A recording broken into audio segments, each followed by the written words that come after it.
Order, order. Welcome to this morning's evidence session of the Transport Committee. This is a one-off session in the light of the Chancellor's recent announcement on Heathrow expansion in the context of economic growth. We may come back to look at aviation in due course with a full inquiry. But today we're examining how clear the links are between airport expansion and economic growth across the whole country. So could I ask each of the witnesses on our first panel to introduce themselves? I'm Dr. Alex Chapman from the New Economics Foundation, Senior Economist. I'm Chris Cuttle, an Associate Director at Frontier Economics. And I'm Brian Pearce, Professor Brian Pearce at University College London, Air Transport Systems Laboratory. Hi, I'm Marc Postle. I'm here as an independent economic consultant with previous airport expansion analysis experience. And welcome today. And could I also ask, because we're going to try and cover a lot of ground today, could you make your responses brief and refer to publicly published material as a way to save time if that's possible? And I know each of you have published a fair bit of information over the years, so thank you. Could I start by asking Professor Brian Pearce, is the global aviation picture the same now as it was when the Airports Commission, which you were involved with, conducted its analysis of the different options for airport expansion in 2015? And if it's not the same, why not? No, it's not. When the Airports Commission were looking at the third runway recommendation a decade ago, the world was a much more tranquil place, and what came to be their sort of central scenario was essentially an extrapolation of those benign trends. Since then, we've had some major changes in the world. It's become much more fragmented, geopolitically, trade, a lot more protectionism. We've had some major shocks, of course. The two most notable being the COVID-19 pandemic, and also the war in Ukraine. We've just about seen the global aviation industry recovering back to pre-COVID 2019 levels on many metrics. So now the number of flights and connections, passengers are back to those levels. We've lost about 4 or 5 years growth. But overall, I think all of those impacts, the war in Ukraine has led to higher inflation, higher costs. We've seen a downward revision in long-term growth projections. Basically, we're now looking at air transport growth on a slower trajectory than the one that we saw back a decade ago. Thank you. And has the UK's position in global aviation changed?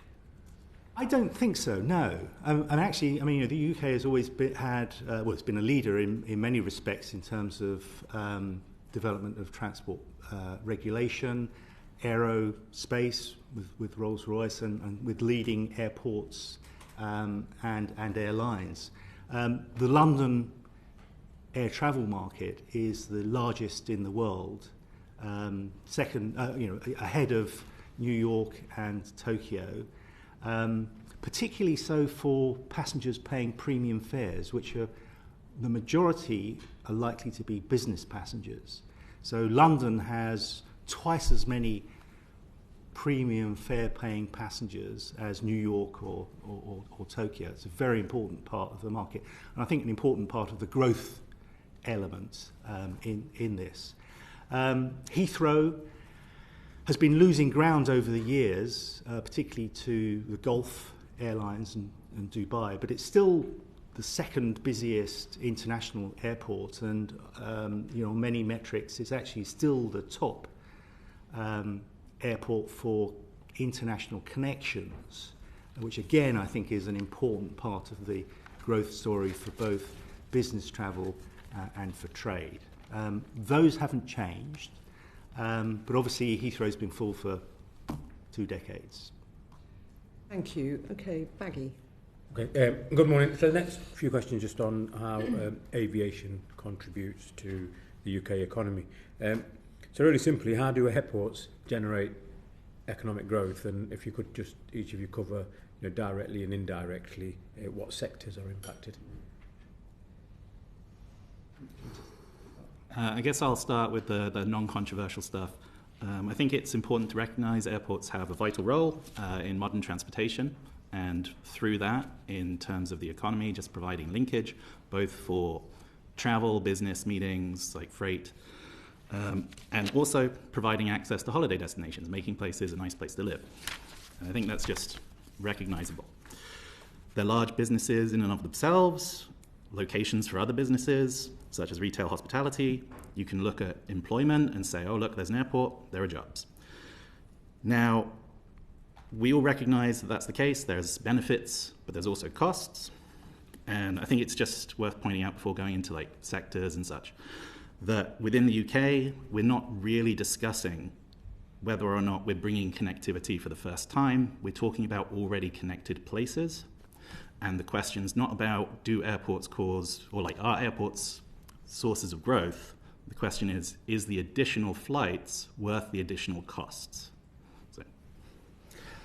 I think what I would add to that is if we're thinking about how air transport and airports in particular help economic growth, I think we need to distinguish between bringing spending to the economy, which sort of tourism might do, which I think is not really where I would place the emphasis. I think growth is really created by building assets and capabilities to enable non-inflationary growth. So what we're talking about with an expansion of capacity in London is to enable high-tech businesses essentially to trade and also for business travellers to gain business and also to get ideas and technology transfer that improve the productivity of those businesses using the airport.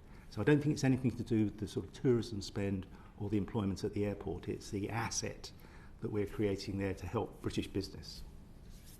Yeah, I agree with a lot of that. So I think aviation generates value in lots of different ways, and it's because there's lots of different passengers flying around. So we'll have business, leisure, visiting friends and relatives. We'll have UK-based passengers flying abroad, foreign passengers coming to the UK. We have cargo as well.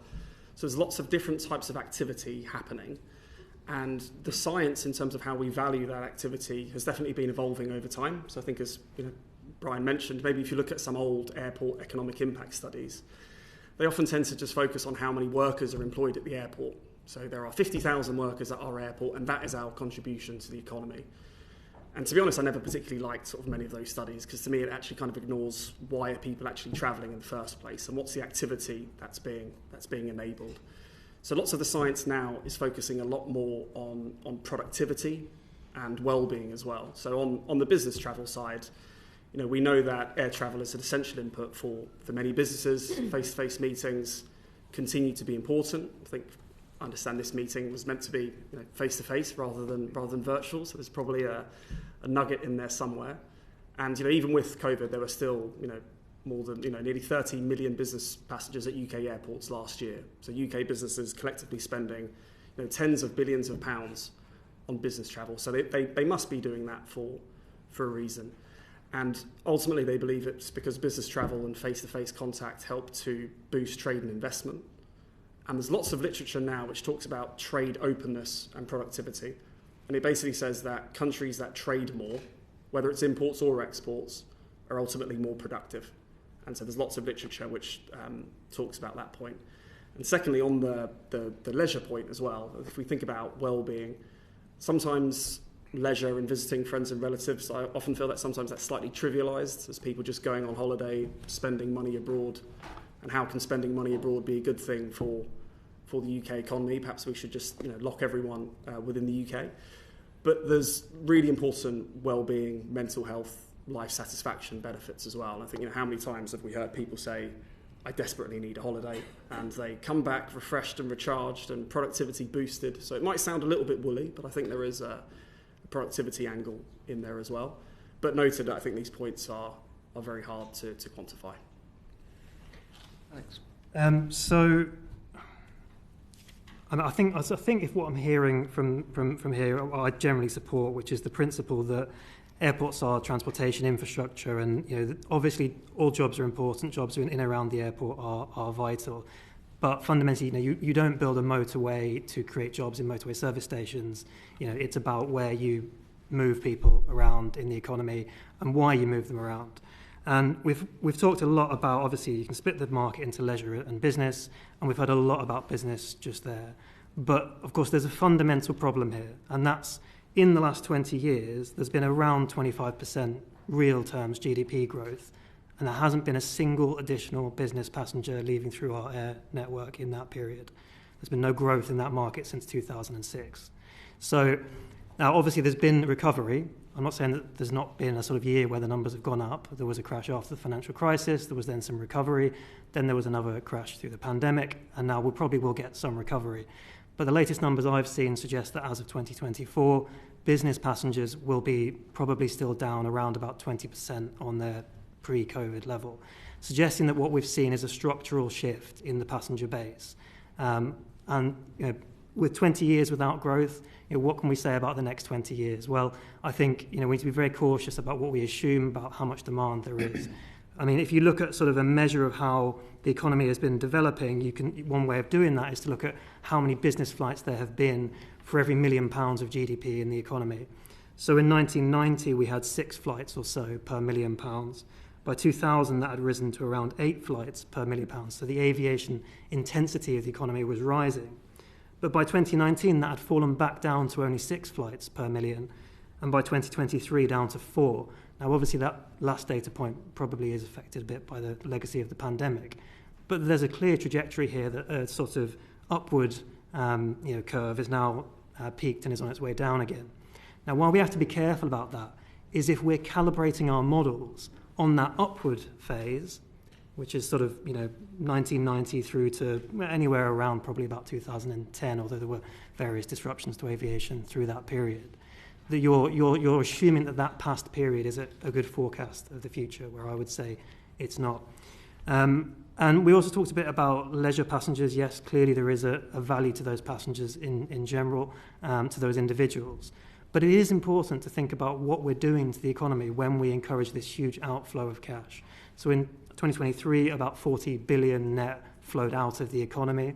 Now, over the years, economists have debated whether that's a problem, that form of spending. There's different schools of thought.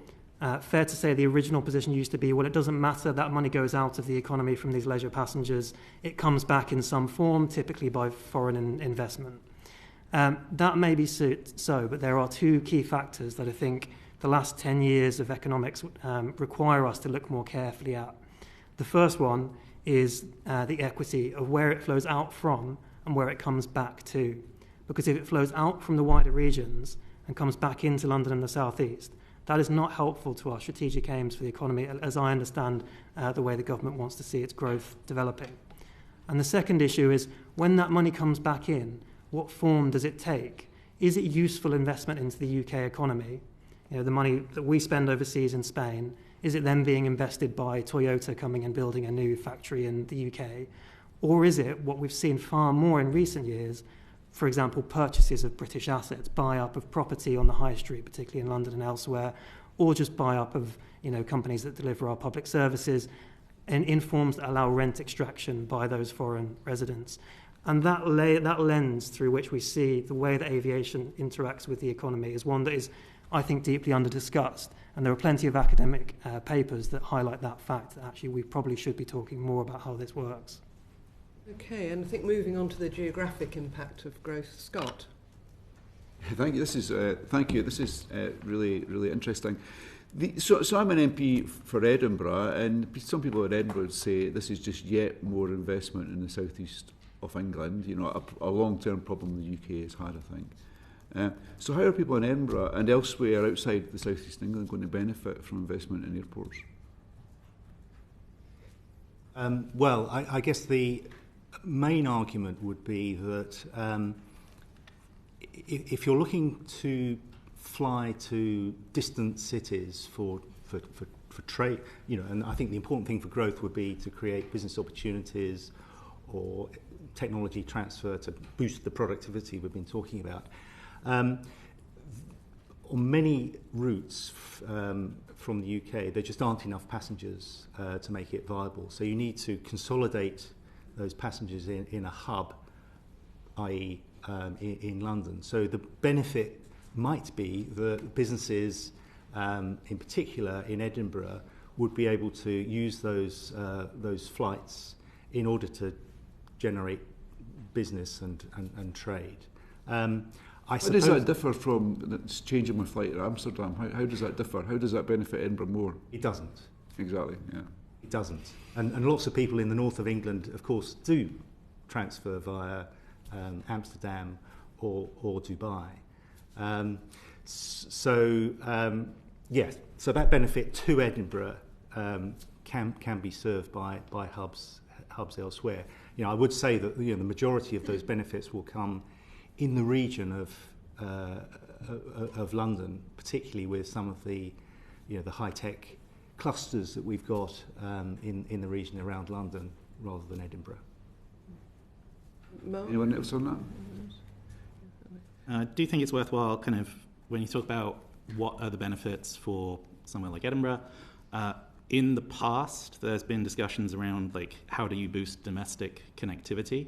Because the fact is, and shown out in the modelling for the Airports Commission previously and for the National Policy Statement, that domestic flights within the UK from Heathrow, from those major airports as they grow, are going to be priced out. And the only way to maintain that connectivity is going to be through public subsidy or through basically government action to enforce domestic routes. And so I think that's just something to bear in mind. I think I'd maybe add as well that capacity constraints at Heathrow come at a cost to the UK in general. So when there are capacity constraints at our only hub airport and the main gateway for long-haul markets, that will come at a cost. So at Heathrow, we have seen passenger volumes increase in recent years, but that's airlines really trying to squeeze out the most they can get. The number of flights are capped. Heathrow's been operating at full capacity for around 20 years. Airlines can deploy larger aircraft, have bigger load factors. They can switch out some short-haul connections for larger capacity, long-haul connections, which I think dampens some of the domestic connectivity that we're talking about. So ultimately, the UK ends up less well connected. There'll be sort of lower frequency on the existing routes that we have, and there'll be fewer connections added because they're squeezed out for sort of the high demand routes. I think we know also that when demand exceeds supply, ticket prices rise. We call that the congestion premium, seen in loads of markets, so whether that's London house prices or tickets for Oasis and Taylor Swift, prices rise. And that means that the passengers who fly end up paying more to do so. But then there's a whole load of passengers who cannot fly, and that activity is being squeezed out. And all of the business passengers or even the leisure, the visiting friends and relatives that would have happened, all of that activity doesn't happen. And as I mentioned before, I think the productivity and the well-being effects, they ripple throughout the economy. They're not just located in the southeast. I mean, I think if a Japanese manufacturing firm was thinking about investing in a new factory in the northeast of England, I think... Edinburgh. Then, so I think air connectivity will play an important role in kind of their decision there as well. And I think I'd just point out, I think that the DfT forecast that by 2050, with capacity constraints, I think there might be as many as 100 million passengers per annum that would have flown if we had the capacity, that won't fly if we don't have the capacity. So that's kind of 100 million passengers per annum. So a lot of people, I'm sure there'll be lots of different anecdotes in there around business travel, leisure, and it will be impacting the entire country. I think the fundamental challenge here again is considering strategically what is it that we're facilitating here, because despite the stated capacity constraints at Heathrow, the business passenger share at Heathrow has been in decline. So there's something not quite right about the logic of this, because all the models suggest that when business passengers are there and they exist, they're willing to pay quite a significant amount more than a leisure passenger is to travel. So if there is capacity already in the system, which there is plenty, there is 300 million passenger movements coming in and out of the UK every year. We are widely regarded as one of the best connected economies in the world. If that connectivity is there and there is business demand, that business demand should be fulfilled within the current system. It will displace the low-value leisure flights, whether that be at a regional airport or through Heathrow, and that is borne out by the DfT's modelling. But that's not what's happening.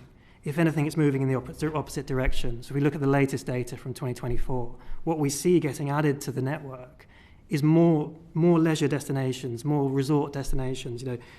680,000 more passengers now going to Antalya and 220,000 to Dalaman in Turkey, massive growth in Greece, massive growth in the Canary Islands.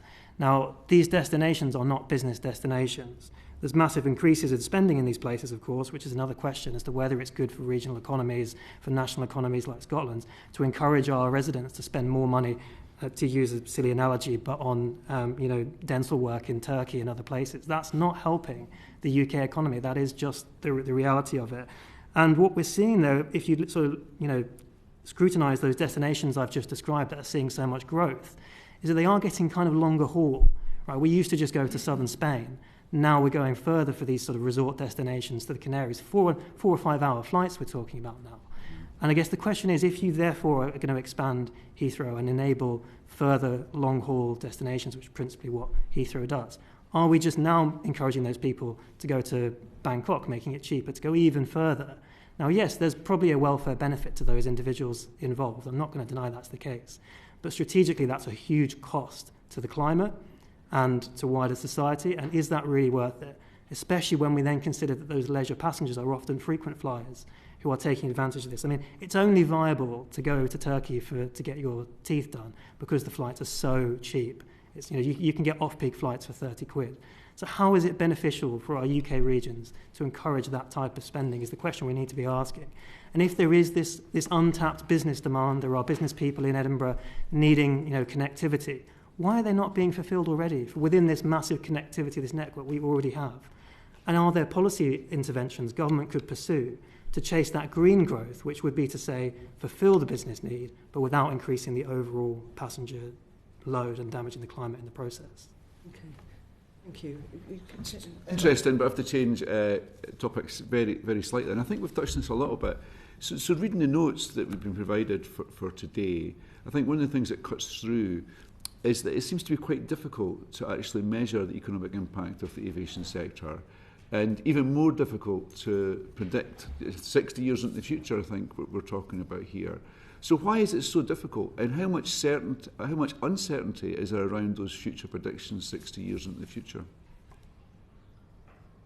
In terms of the impact on the UK economy? Yes, sorry, yes, thank you. The income. Yeah, sorry, I can have a go at that. Frankly, it's quite hard to measure some of these difficult to estimate impacts, right? So in terms of productivity and well-being.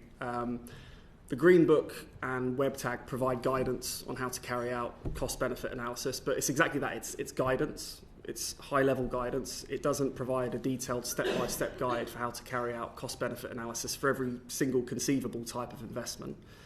And at Heathrow, expansion at Heathrow, there's lots of nuances there. There's international cross-border impacts. There's all this sort of productivity and sort of well-being impacts as well. Green Book does say that you should be trying to measure these productivity benefits where possible, but it notes that they're very hard. Similarly, on the well-being side, try to include them where possible, but it's very, very hard. So the science is evolving in that space. You said in terms of different results producing or different studies producing different results. I would point out though, if you look at the analysis that was carried out by the Airports Commission, and they carried out lots of different types of analysis, not just one. And if you look at the results from the DfT last time around in 2017, 2018, and some of our recent results as well, they all point to sort of very strong net positive cases. So the science will change, and some of the inputs will change as well. So, for instance, Heathrow's passenger forecast and its plan on the ground may subtly change. I think earlier this week they said they were looking to maybe accelerate some of the expansion. So that will obviously have a different impact in terms of costs and benefits. So I think with these things, it's a moving target in terms of the plan on the ground. It's very, very hard to actually estimate some of these. So how much uncertainty then, when you look 60 years into the future, how much uncertainty is associated with some of the numbers that have been bandied around? Well, there'll be lots of uncertainty, which is why I think it's really important to carry out lots of different types of analysis as well. So I think the Airports Commission, they produced thousands of pages of analysis, carrying out different approaches, lots of qualitative arguments as well, talking about the importance of hub capacity and so on. So yeah, frankly there is uncertainty because these things are hard to estimate. But when we see so many people flying, I think it's a great thing to be able to get your teeth done quite cheaply abroad in Turkey. Maybe people quite like that, frankly. And so many businesses flying each year. The benefits must be there. I'm sure this government has a commitment to ensure everybody gets access to an NHS dentist. Did you want to comment on that, Marc? So I can talk a bit more about why economists disagree generally with those kinds of reports, but just on the topic of forecasts and those scenarios, one of the things I think is very interesting and kind of that maybe is worthwhile taking into consideration of the DfT updated appraisal of the Airports Commission work. So as said, they did a bunch of different scenarios.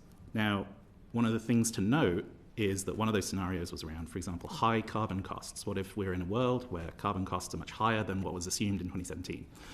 We are in that world. The DfT guidance now is high carbon costs as a central case. There's now a higher cost. If you look at that scenario, none of the things considered at that time are net positive according to the DfT's assessment. Yeah. Uncertainty. Yeah. Yeah. I think you need to take forecasts, particularly 60 years out, with a great big pinch of salt, because we just don't know. No one knows. Alex? I think also really important to note that given, as we've said, the centrality of business passengers to all of these big numbers, when you put out these big productivity benefits, it's always the business passengers that are driving them. And the Airports Commission, it looks very likely, are fundamentally wrong in the forecasts that they put out in 2014 and 15, because they anticipated growth in the business passenger market quite significantly by 2030. Now, we're not at 2030 yet, so there's still possibility of a huge turnaround. But as opposed to growth, their baseline was 2011. We're looking at the moment at being below that level, which means all of the figures that contributed to the models that they put out, models that actually were, many people had deep concerns about their veracity, as we'll hopefully get to at some point. But nonetheless, those models were based on these forecasts that have been proven to be wrong. And that comes from typically an over-optimism, a bias towards an optimistic view of what the future is rather than a realistic one, which we now need to have, I think, at this stage. Okay, thank you. Katie?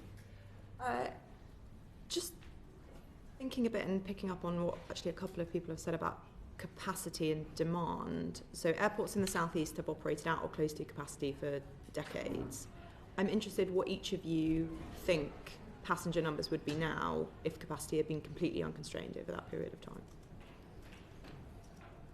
I can have a go at that one. So at Heathrow, we've estimated this congestion premium that I've described before. So this says when supply is fixed and demand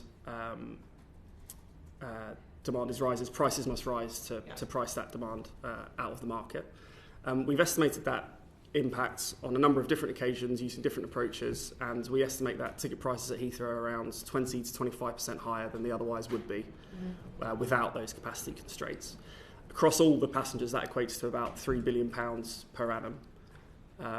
The CAA and the DfT also sort of recognise this impact. I think the DfT will call it scarcity rents. The CAA also describes it as well. So if you think about how much demand would be higher, if you think about some price elasticities of demand, I think it possibly suggests maybe in the order around about an extra 20 million passengers at Heathrow per annum. That's sort of a rough estimate there. That's just at Heathrow?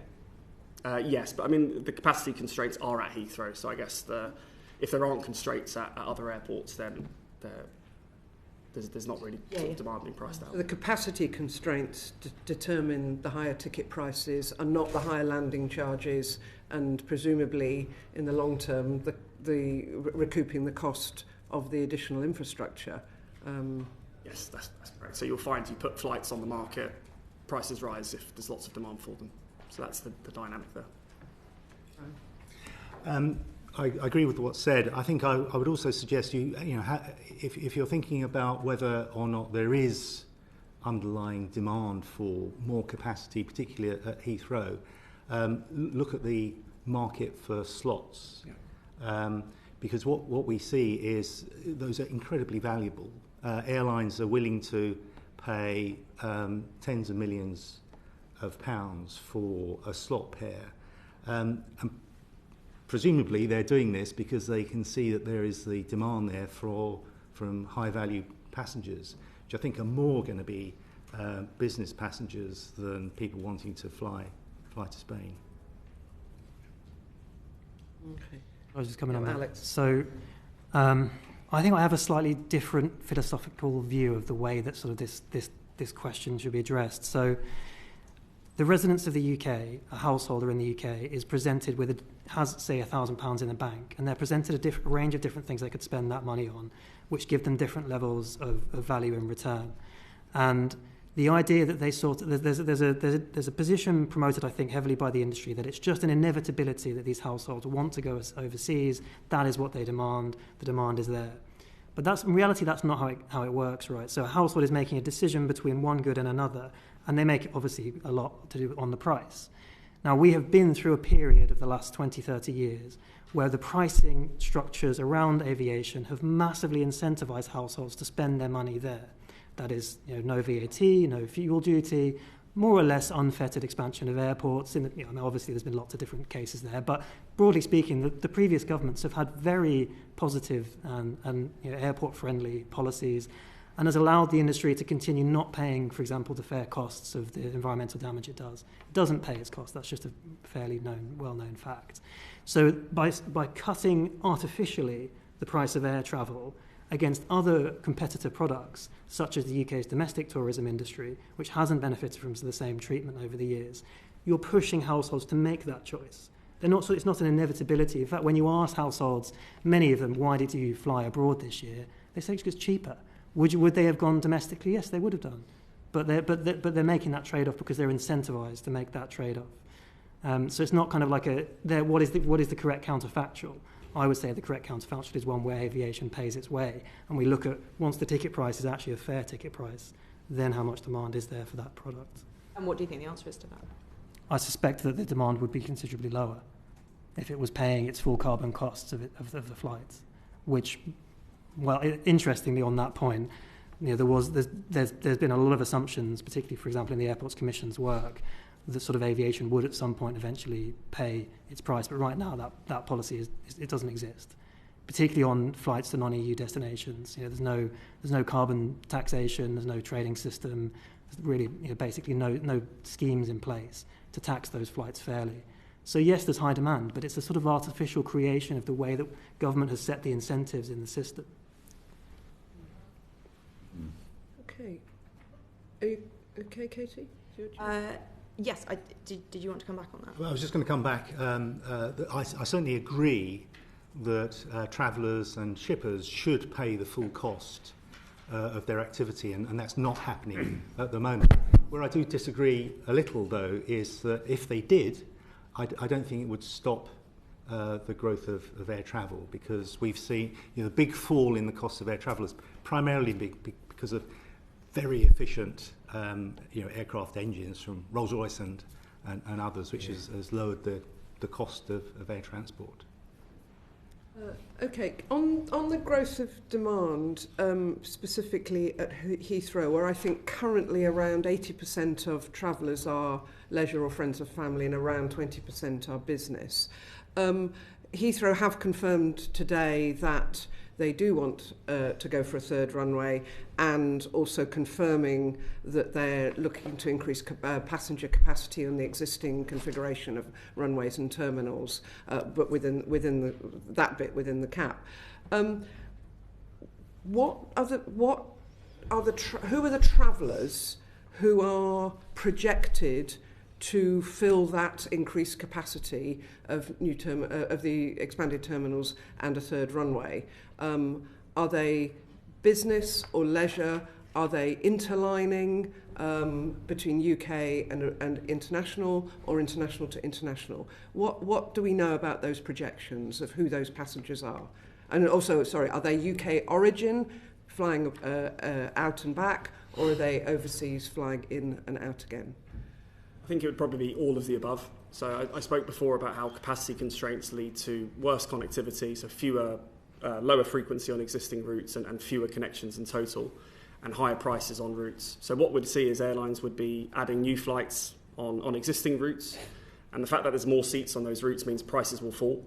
So that reduction in price will be stimulating new demand. It's difficult to say exactly who will be on those flights, but the evidence in terms of price elasticities of demand will suggest that when prices fall, demand will increase.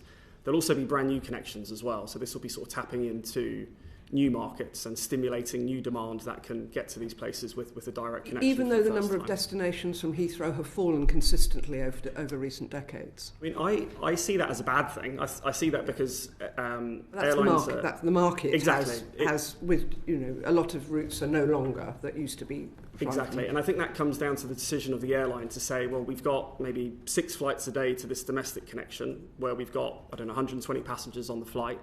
Could we get rid of that flight and add on, a larger aircraft to New York, for instance, because we think we'll get more passengers? So I think if the capacity constraints were eased, we'd probably see an increase in those domestic connections, which were then squeezed out.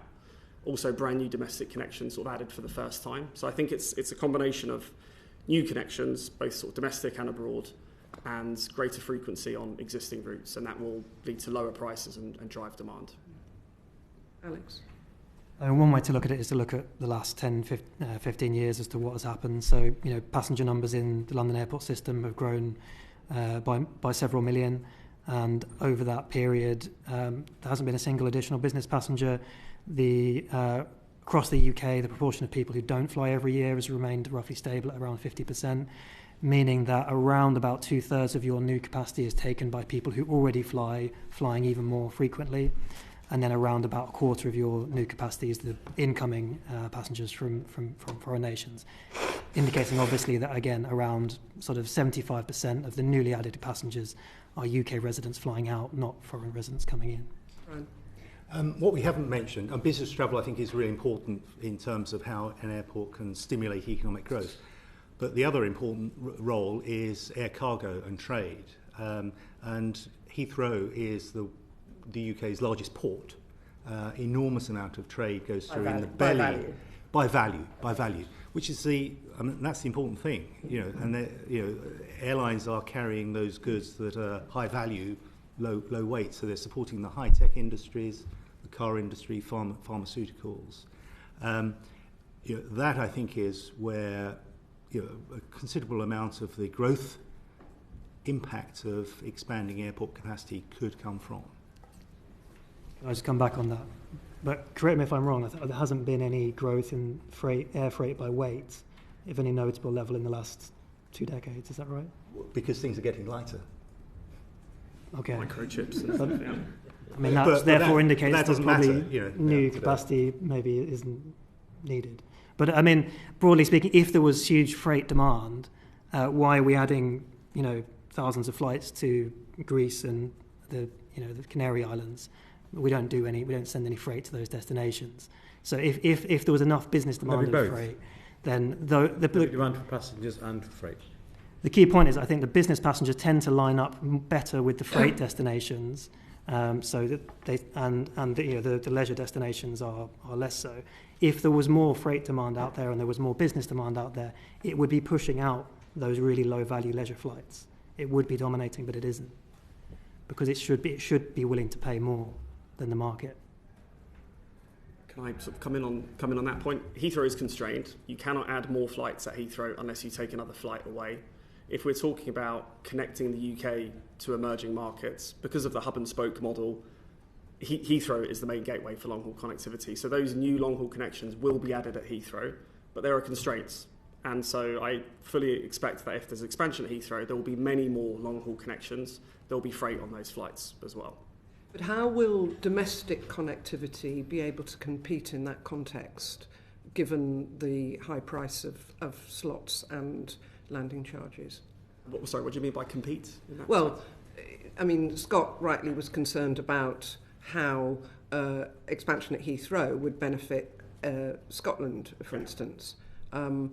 But you're saying that much of the additional demand will be filled by long-haul flights, not by domestic connectivity. I think there'll definitely be more domestic connections added. I mean, I think we've seen a reduction on the number of flights on domestic routes over time, and I think that's the dynamic I raised before, where airlines think let's drop one of these, get rid of one of these flights per day, and let's add it on another route. So with the capacity there, I think there would be an unwinding of that approach, and we would see more flights on domestic routes, and there would be more routes added as well. I also think the regions, in terms of trucking freight to Heathrow, they would then also benefit from those long-haul connections as well. Is the fall in domestic connectivity or passenger numbers, is that not so much driven by airports switching to overseas routes, but by the decline in business travel within the UK? Because fewer people, I mean, I live in Edinburgh, I mean, pre-COVID, lots of people would come to Edinburgh for London, they'd go to Edinburgh as well, for a 2-hour meeting and then nip back again. And I see that on the train. I use the train every week, and it's dominated by leisure travels now. Even I don't travel first class, but even in first class, I can see it's leisure travel rather than business. So is that change not what's driving the change in the domestic market, rather than airports switching to overseas routes? I'd say there's probably a combination of different factors. So I think in terms of, during the pandemic, I think it's undeniable that many businesses took to Zoom and Teams and found that actually for certain types of meetings, it's really not bad. So you can imagine a scenario where you've got, say, intra-company meetings where you have 4 meetings a year, we all meet in the head office. You can imagine a scenario now where you think, actually, how about we just do 1 meeting a year face-to-face? Let's throw a big social event at the same time, and we'll do the other ones on Teams. So I think in that respect, I think sort of the online meetings is a real complement to aviation. But I think for some of those really important entrepreneurial meetings like pitches and conferences, and where face-to-face meetings are really important, they continue to be as important as ever. In terms of why there might be a reduction, I think the higher ticket prices at Heathrow could also be in part explaining that as well. So lots of different factors at play there, I think. Okay, thanks. I think, Brian, initially, in terms of the timing of the announcements, 2 weeks ago, up until 2 weeks ago, when the Chancellor announced that the government was going to support Heathrow as part of a wider package of growth proposals, and therefore it was only today that we had the confirmation from Heathrow that they did want to go for a runway 3 and expanded capacity on the current terminals. So, assuming the government started this process, do you feel that the government's done the necessary groundwork to support this policy, given the time elapsed and significant changes since the department's last appraisal? I certainly wouldn't want the enormous work that the Airports Commission did having to be repeated. I think there would be value in examining some of the key issues. We've talked about the importance of the hub status, because we are seeing new aircraft coming along. Some of the narrow-bodied aircraft which do extra long range, they can provide long-haul distances between cities where before it wasn't viable. So I think it would be worth having a look at some of those issues. Of course, we haven't discussed the cost. I mean, one of the issues with the Airports Commission review was that it was the third runway was a very expensive option, which meant that although there were big benefits, the net gain was not very large. Alex. I think an awful lot has changed. The Airports Commission did do a kind of options assessment, I think, in the sort of interim phase, although I'm looking over here because you're more expert on what went on there. I believe that options assessment in terms of different ways of fulfilling the kind of UK's transport connectivity needs identified some things like Brexit, like EU legislation as obstacles to some of the options they could have explored. That has now been removed. I think the change in trends in business passengers has to be explored. And this government, I think, I might be putting words in their mouth, but I think what they want is green growth. So there's an exercise here to ask, can we secure these growth benefits, but without the environmental cost? Are there other options available to optimise what we can do with the system? And I do think that we probably should be looking at this question about the hub and spoke approach as well, because the world again is moving on. Schiphol is the classic example of another hub airport that we are in competition with, and yet over there they are also having this debate, and the airport itself has produced reports saying actually we're not sure that our own growth is in the societal interest. So when major competitors are asking those types of questions, the world has changed, and I think the government needs to have a careful look at what its strategic aims for aviation are. and alongside other issues like, for example, the fact that the Channel Tunnel is 50% below capacity. We've got assets. Why not sweat those assets in ways that don't damage the climate as much as the Heathrow case example would? Okay, thank you. As I think your next question has mainly been covered. Just a little sliver of it. So, and it's the hub and spoke models we mentioned a few times, and as a passive observer to the aviation sector, I think over the last 20 years there was a bit of debate about should we go to even bigger aircraft to connect between these hubs, or should we more point to point. And going back to Edinburgh, of course, I have to mention Edinburgh. I mean, the Scottish Indian community, they'd be delighted to have a direct connection between India and Edinburgh, rather than going via Heathrow. So I thought we'd moved away from hub and spoke, but investment in Heathrow is about hub and spoke. You're shaking your head. Hub and spoke is here to stay. I think it is, yes. Right, okay. But both. Because I think what we've seen are new aircraft that are able to operate between cities economically, which they weren't before, offering point-to-point services. But those same aircraft are being used to make the spokes of the hub more effective. And I think that we are still going to be in a situation, not many cities, or the majority of cities, have to get service via a hub because there just aren't enough passengers to offer a viable service for a direct service. I think that's going to be with us forever. We're going to need a hub and spoke airport, but new technologies are opening new opportunities for a direct service. And that argument applies equally to freight. Freight doesn't care whether there's a direct service or not. Yeah. If a box can go anywhere, it's just the economics, the cheapness of it. So it's mostly for business passengers that it's important. Well, and perishable goods. Yes. Okay, Marc. I did just want to add on the point around kind of the hub and spoke. In terms of evidence that has been previously put towards the Transport Select Committee for the Aviation National Policy Statement, what they found there, yes, doing an expanded third runway at Heathrow would get between 7 and 11 more destinations, long-haul destinations from Heathrow. At the UK level, the modelling at the time found it was one more destination. So that was 10 to 6 being taken from other airports where they would have been point-to-point. To add to that, we should recognise that comes with job losses. So we, at NEF, we put a Freedom of Information request in about 2020 to the DFT to ask them for their analysis of the impact of Heathrow expansion on the wider regions. And what that showed is that although we keep hearing this 100,000 jobs figure, which has an awful lot of problems with it, one of the problems with that figure is that's not the sort of aggregate UK level change, that's jobs in the southeast. And there was a potential up to 27,000 job losses around the wider regions that would be lost particularly in those wider regional airports because they could serve those routes and they would move to Heathrow if they didn't. So I personally think we do need a more transparent conversation at exactly how these different approaches to the system affect economic factors like those jobs. Lawrence, you wanted to come in? Very quickly, just in response to that last bit, that 27,000 estimate, was that a net loss figure? So that was the number of jobs that would be displaced, the upper bound, because the 100,000 figure is the upper bound, the 27,000 figure was the upper bound of the number of jobs that would be displaced from the UK's wider regions to the London and the South East under the third runway scenario.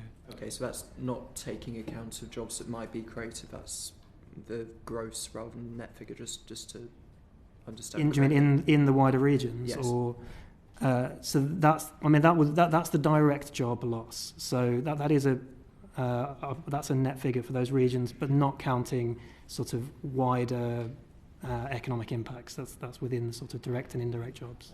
Those are figures that people can find on NEF's. That's in our report, baggage claim. Yeah. Okay, Can I come in on this sort of regional point as well? I think it's great that some regional airports could have long-haul connections.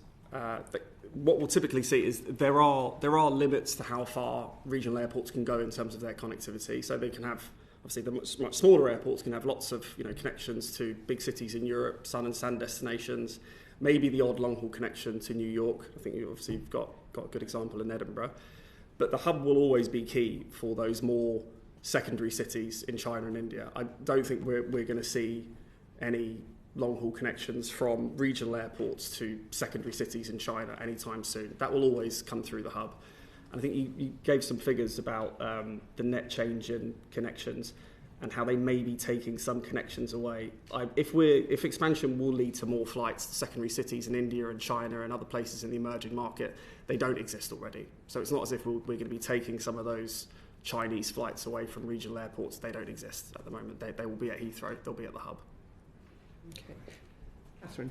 I wanted to ask about regional airports as well, and we do have East Midlands very close to Derby. What role do regional airports play in their local economies? I suppose similar to what I described before in general terms. So they obviously will facilitate lots of different activity, so business, leisure, visiting friends and relatives, inbound, outbound, and so on. I think for the long-haul connectivity to some of these emerging markets, I think realistically that will still probably have to come through a hub, whether that's Heathrow or another hub airport as well. But yeah, I think these airports still provide those productivity and well-being benefits as well for those regions. Anyone else want to talk about the regional benefits? I've got nothing to add really. I agree. I'd just say in terms of kind of one of the things I was kind of pleased to hear Chris being a bit critical of these kinds of assessments where people say, oh, this is how many jobs an airport has brought. I think we've got to be really careful when we look at, for example, an economic impact report from East Midlands Airport and then dividing up by the number of passengers or flights and just saying, oh, if we added 10,000 flights or however many, that we get that many extra benefits, because that's not how it works. Alex? Just to add to that, we do need to have a candid conversation about exactly what these airports are doing, because if we're talking about wider regional airports that are 80% outbound passengers and 20% incoming, and 90% of those passengers are leisure, we need to have a conversation about whether it's useful for the UK to be encouraging, as I say, because it's not just about these people have to go, it's about the incentives we put in front of them, whether it's useful to the UK to be encouraging such large volumes of leisure passengers to fly out of a region. That conversation doesn't. East Midlands is a lot of freight, so it's slightly different. It is mainly freight, yeah. So just homing back in on the potential of economic growth then. So regional airports outside of the southeast, what opportunities are there for economic growth delivered at a regional level but for nationwide benefit? Well, I think we ought to. I agree with Marc that you shouldn't really focus on the sort of the jobs that the airport might create in its supply chain, but the use of that airport. So in the East Midlands, it's a major cargo centre. That is of great value to businesses and the UK, and expanding that exposure to trade expands the market for local businesses as well as others that might connect through that centre. So I just say that obviously I'd be in favour of those kinds of regional airport expansions where they're justified. But the problem that we've kind of seen is that there aren't very many well-justified cases for expansion. They're all basically the same points about business growth due to business passengers. And as we've discussed, there's been no business growth. There's been no business passenger growth. And so they're all very kind of shaky in terms of what they're promoting. And I think that's just something that, at this point in the kind of the debate over the last 5 years should be recognised. Did you want to answer a question now? Yeah, so Heathrow as a problem, I don't know, the third runway feels a little bit like a solution looking for a problem in that regard. Do you think the government's been honest in terms of actually looking at the comparable benefits of, say, third runway at Heathrow versus, serious regional airport expansion, or even something specific, like if we're talking about trying to stimulate the right sorts of travel, business, trade-related, airports like Milan, Linate exist in areas where economic growth was, viable and much, much more possible. Do you think proper scenario analysis has really been done outside of the Heathrow argument? I mean, for me, no. I feel that our national conversation on this issue is quite detached from the wider evidence base from the academic literature on what exactly is going on in aviation. I mean, the harsh reality is that there are a large number of studies out there from just the last few years suggesting that what you get from aviation expansion is diminishing returns. The higher your GDP, the higher your connectivity, the less you get back from each one that you add. And that conversation is going on outside the UK, but I don't think the government has had a proper look at that evidence for quite some time. And I would like to see them do that at least before we barrel ahead with what is potentially on the table at the moment. To review that evidence, because there is a lot at stake here with the climate crisis. It's not just that we need to get, our bar shouldn't just be, well, there might be a bit of benefit here. Given the risks entailed, our bar needs to be there as an outstanding, clear, overwhelming level of benefit, nailed on. And I don't feel we're at that point at the moment. Just briefly, I think we need to provide new airport capacity where it's needed. I think there's Heathrow's been full, London's will soon be full, but Heathrow's been full for 20 years. There's a clear case there. I'm not sure that's the case at many of the UK's regional airports. So I'd only provide it if there's a real demand. I'd say though that the real issue that has been discussed already is the climate impact of this. And I'm just not in favour of addressing that climate impact by constraining activity and not expanding a productive asset.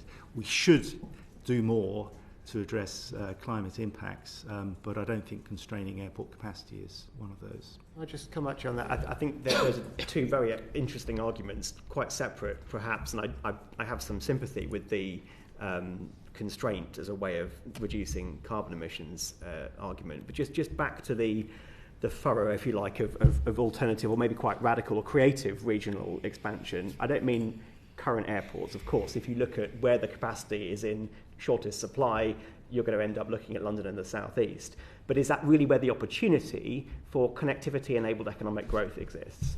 I think on that point, we have constraints at Heathrow. So that is the market telling us we want more capacity at Heathrow. Airlines buying slots of each other for millions of pounds. If you think about other regional airports, I think I agree with Brian. Generally, there aren't really constraints. I mean, we can build another runway in regional airports, but I don't think they've necessarily got a capacity problem. It's the demand. So I think we should generally only really be expanding something if you've got clear evidence of constraints, knowing that when you then can ease that constraint, you'll expect to see an increase in activity. I think that makes a number of fundamental assumptions about where economic growth can and can't happen, but I'll leave it there. Thank you. Sorry. Alex? I mean, for me, it's at capacity, therefore it must be expanded, is not an industrial strategy from a government. Actually, there's a lot more to look into than just that basic fact. I mean, take another transport example. If a motorway or a road is getting very busy, yes, you can make the road bigger, but you can also build a railway. There are other options. And just to say, to go back to my original point, yes, it may be receiving a lot of demand, but that demand is a complex mix of signals from the market related to carbon taxation, other forms of taxation, other forms of demand, not just an inevitability that it will always remain that way, and it should remain that way. Yeah. Okay, I think we do need to move on. Lawrence, you've got some questions on overall growth. Yes, thank you. I wanted to ask some questions about the Frontier Economics report specifically, so starting with Mr. Cuttle. At the end of last month, the Chancellor quoted your analysis and you're finding that there could be, I think, 184 billion in GDP benefits over a 60-year period using a CGE model, which I'm just looking to understand a bit better. In, I suppose, layman's terms, could you explain what sets your approach apart from previous analysis and perhaps more traditional input-output modelling? I think, first of all, like the Airports Commission, we actually carried out two main pieces of analysis. So we carried out the CG model, which I could talk about in a second, but we also carried out this bottom-up cost-benefit analysis as well. So this was the Airports Commission's main approach. So the bottom-up approach is basically where you list what are the main impacts of expansion and you try to then estimate them separately. So you have construction costs, environmental costs and so on, add them to the cost side, then think about the benefits, add them to the benefit side, add them all up and see what the net benefit is. That was the Airports Commission's main approach that it took, and we've also looked at that approach as well. On the CG model, so the CG model is a computable general equilibrium model, sort of a long set of syllables there. They're quite complex mathematical models of an economy. So they're a real work of art, to be honest, where it models all these different sectors buying and selling goods with each other. And it can model how an expansion in one sector, so in this case in the transport sector, leads to changes in buying and selling of goods with other sectors as well. When the Airports Commission first looked at this, it noted that it was novel and innovative. It wasn't the main approach that it looked at. I think since the science around CG models have been improving. I'd point out that the UK government itself has started to look at CG models as well. They're also used in the US, World Bank, European Commission as well. And I think when we've got such a politically sensitive, complex issue, I think it only makes sense to look at different approaches. And I point out that our two models, they basically point to broadly the same answer, that there's a really strong net positive case for expansion. So I take some comfort that both separate approaches point to that answer. Looking back at the work that was undertaken for the Airports Commission, and other witnesses might want to come on to this in a moment, and PricewaterhouseCoopers did undertake their own CG model, and if memory serves, the technical advisory group, which I think Professor Pearce was part of, said that it was the right general approach, but it was probably premature in terms of the quality of the data and assumptions behind it. I'm probably not doing the advice justice, but perhaps words to that effect. I mean, what account have you taken of that criticism? And you said that the modelling has advanced in the last 10 years. Again, for a non-technical audience, what does that mean?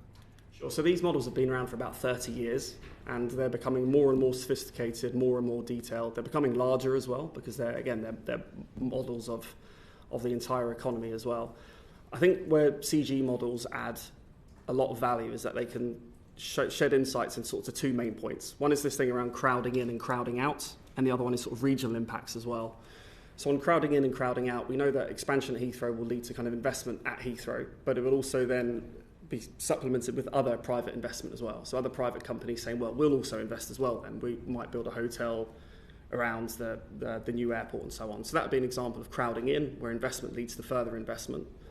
And then there's examples of crowding out. So this will be where Heathrow expansion would be such a huge project that it will essentially be soaking up labour and finance from other sectors, and that will lead to higher prices in other sectors and lead to contractions in other sectors as well. So that's an example of crowding out. I think CG models do a really, really good job at trying to show those second and third order effects of these interventions. And then they've also got that regional angle as well. So they model different regions of the UK. It recognises there's different populations. It recognises that they've got different resources, and then so how a change at Heathrow can then, through the input-output tables, can sort of lead to impacts in other regions as well. But these models, they're improving. UK government's now using them. European Commission, World Bank are using them as well, and they'll continue to improve. Thank you. Would anyone else on the panel like to come in on the merits of general approach or the frontier analysis specifically? So I can't really comment on the frontier analysis. I've only seen the executive summary of the report. But as you said, I was involved in reviewing the PwC work, which did this equilibrium modelling to try and generate a GDP impact of a third runway. And at the time, my colleague Peter Mackie and I agreed with what has just been said by Chris. That approach is very useful to see whether an investment is just, rather than making a net benefit to an economy, is just pulling resources away from another sector or another region. That's very good value. They're widely used for things like looking at tax and VAT changes. I think they're certainly when we looked at it a decade ago, they were much less advanced in looking at seeing whether something like an airport would, in a particular sector, would create a productivity gain that would ripple throughout the economy. And in fact, the results that PwC got were essentially sort of bolted on to the CGE model. rather than the product of the model itself. So we were we were very cautious about interpreting results. Marc? I'd echo you from 1 decade ago, which was that one of your criticisms was about transparency of these types of models, where we've only seen an executive summary. What I'd be enjoying reading through would be the appendices, where I see what your view of the world is that goes into this model, where I see what assumptions you've made about changes. And that, I think, is the critical thing, because tweaking those numbers changes the result by billions. And I think I'd also just speak to the bottom-up approach. So again, this is an issue around kind of what we can see. You may have calculated a bunch of different things. You've only told us 3 of them. You said private sector, environment, HMT. Well, HMT gain, that's someone's paying that tax. So where's that coming from? It's coming from someone's pockets. So that's, that example, Yeah, so that's a negative, so it's a 0. Passengers are paying government, it's extra revenue for government. So is that 14 billion, is that all from foreign passengers, or is that? That was from APD, so a mix of UK and foreign. So some of that comes from British pockets? Yeah, because they're flying. Yeah, sorry. Time is time. Alex? I have quite a few concerns. I mean, I think there are questions about the Chancellor announcing this figure to the nation without us being able to see the original documentation and what went in. Because I used to be in academia before I got my job at NEF, and they love a big model, a big complicated model. But there's 2 things they say. One, they would describe them as a black box, which is what they get bigger and more complicated, and you just can't possibly check what's going on there. And as a result, they would say rubbish in, rubbish out, and that means forecast assumptions that go in matter a lot. And of course, they then get processed through all sorts of complicated ways that we can't see, and a big number gets spit out. Now, I would say it's interesting that this number you're sort of saying basically, supports what the Airports Commission produced 10 years ago, but so much has changed since then. And after 10 years, business passengers have not grown at all. We've had Brexit, global economic stagnation, and nothing. Yet somehow, the number that comes out is just the same. For me, that requires a lot of interrogation. And on that note, can we move on to your final set of questions, please, Lawrence? Very quickly, and I think you'll anticipate the final question. The executive summary alone has been published. Would you provide a copy of the full report to this committee? So it's basically Heathrow's report. It contains some commercially sensitive information, so I'll certainly have to go through Heathrow, but it's got commercially sensitive information about costs in there as well. Well, we'll try asking as well. Of course, yeah. Okay. I understand the report will be published at some point. It's down on Heathrow. Okay. Ultimately. I think other questions we had lined up, I think have, thank you very much, been answered, except for, Lawrence, your last question on the carbon budgets. Yes, I wanted to ask, and I think perhaps direct this to Mr. Postle. How should the government seek to balance its economic growth objectives with its net zero targets? Well, I think that's a bit of a policy question for the government, how they should do it. I think how I would do it is cost effectively. The issue with, the framework of carbon trading, carbon markets, is that under a perfect carbon trading system, the savings, the reductions will flow to where it is cheapest to do until eventually there's a satiation and we reach the budget, we reach the amount of allowances in the system. The issue then becomes that we're not in a perfect carbon market. Only UK domestic flights, for aviation, only UK domestic flights are in the UK ETS and to EU destinations. EU flights pay theirs coming in, but any other departure, they've got some small capture by Corsia, another system, but other than that, they are not within the market, especially international arrivals, international departures. In addition to that, it's also widely recognized at this point that there are non-CO2 impacts from aviation. So it's not just about carbon emissions, it's about the wider climate impacts. These aren't in any tradable market, and there's no real way to do that at this time. So for every emission from aviation, it's potentially twice as damaging as an emission from a non-aviation source. So that does tell us 2 things. One, this can be a very good place to try and do mitigationary measures, but it also tells us that allowing additional expansion does more damage to the planet or to our carbon goals than other kinds of expansion. And do you believe that staying within the overall carbon budget limit does set a cap on the economic benefits that could be derived from aviation expansion? Well, I think the clue there is around how, in that modelling, the assumed carbon price that hits passengers is kind of brought through in it. So one of the things from the original, I think, Airports Commission work, when we were looking at a central carbon price of, I think, £227 in 2050, the assumed actual price that air passengers would have to pay was something like 330. We're now at the point where the 2050 price is higher than that in modelling and appraisal. So the question then becomes, like, how much of that growth gets constrained just naturally through that price, through that limitation, and that becomes the factor. I do have one final question to the whole panel, which was if Heathrow expansion goes ahead, what carbon trade-offs may need to be made in other sectors? But I appreciate it's a broad topic, and I could see that Brian, I think you'd indicated as well. Because I think we don't really need to worry about domestic aviation emissions because there's a cap in the UK ETS. We do need to worry about the international emissions, and actually, most of the aviation emissions are long haul, and so that would be a problem. The policy mechanisms at the moment, the Corsia cap and offset scheme, is ineffective.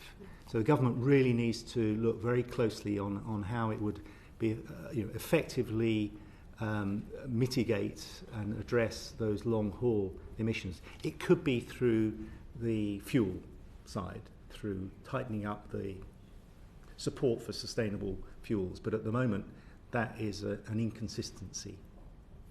And does anyone wish to come in on trade-offs in other parts of the economy? So I think one thing that's worth noting, so the original sort of updated appraisal report looking at airport capacity in the South East and the Airports Commission, they had this really important assumption that we need to bear in mind, that carbon would be capped or traded across all emissions. And they used that assumption to then remove the carbon cost from the cost-benefit analysis. So when we saw the kind of what was actually a fairly poor cost-benefit conclusion in the updated appraisal report that was put to Parliament in 2018, that had already had all aircraft flight emissions, high-altitude emissions, excluded because of the assumption that this scheme would exist. That scheme doesn't exist, as we've just heard. Corsia is ineffective. So the assumption there is not robust. And as linked to that, the DFT's WebTag appraisal has changed dramatically in the intervening years, particularly in 2023. So the way that you would now cost that would be completely different. You would have to cost the flight emissions, inbound and outbound, interestingly, and of course you can apply a multiplier for the non-carbon emissions. If you were to go back and rerun the 2018 appraisal with that new guidance and the new higher carbon values we've just heard about, these schemes are deeply negative from a societal well-being point of view. And those the same exclusions, which essentially allow you to pretend that those costs don't exist in the modelling, are also present in the frontier economics cost-benefit analysis. We're sort of pretending those don't exist because they've been dealt with by a policy that doesn't exist.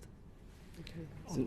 So on that point, I completely agree with the need to look into Corsia. It doesn't, at the moment, give confidence it's going to place a cap on emissions from long-haul flights. There needs to be that policy in place so that, like domestic flights and intra-EEA flights, we do have a cap. And what we'll see is that the total cap on emissions will be declining over time. Aviation may have an increasing share of that declining cap, but we'll know that we'll get to net zero. But for long haul, we don't have that confidence yet because of Corsia. So I think that needs to be looked into. So I just realised we didn't answer your question as well about other sectors. Just very briefly, it's really, really important because clearly in a carbon traded scenario, particularly with the ETS, but potentially a future traded scenario with other emissions or in just a general national cap, other sectors lose out if aviation spends the carbon budget.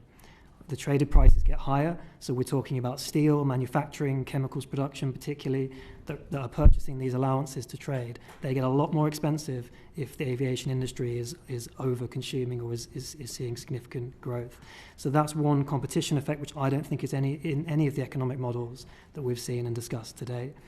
And secondly, of course, there's the further issue around the proposed solution, sustainable aviation fuel, which will also increase the costs of land and energy, potentially in the UK, if we're going to do it responsibly. And that will drive up costs for other sectors that require those same goods. And again, the models are not doing a good job of capturing the macro effects of that level of competition for a scarce resource. Okay, thank you very much. We've slightly overrun. I'd like to thank the panel very much for your answering our questions today and your answers. If there's anything you feel you didn't answer properly or any additional material you'd like to make us aware of, please do. This session was recorded on BBC iPlayer, so it's available on Catch Up and also on on Parliament TV channel. And that brings our first panel to an end. And I'm going to suspend the meeting for a few moments while our next witnesses take their places at the table. The sitting is suspended. Order.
Order, order. Welcome to our second panel. Could I please ask you both to introduce yourselves?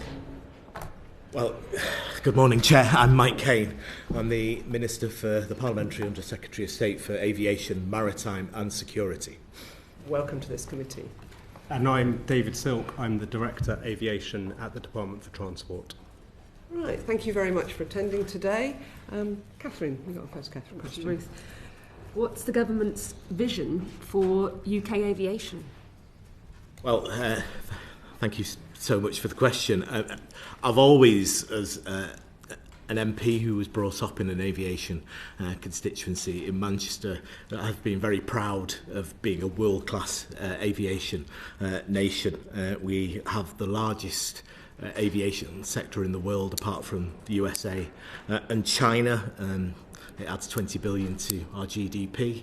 It employs 240,000 people directly. And last year, 2 million commercial flights took off and landed at the UK airports, ferrying 273 million people. And due to the CAA and great officials and why we're good at this, they did that in the most part extraordinarily safe, in a very safe manner. So my mission in this government is to make sure that we continue with that success and that growth, because we're good at it. Thank you. And can I just ask about the aviation strategy and how that fits into the government's wider transport strategy?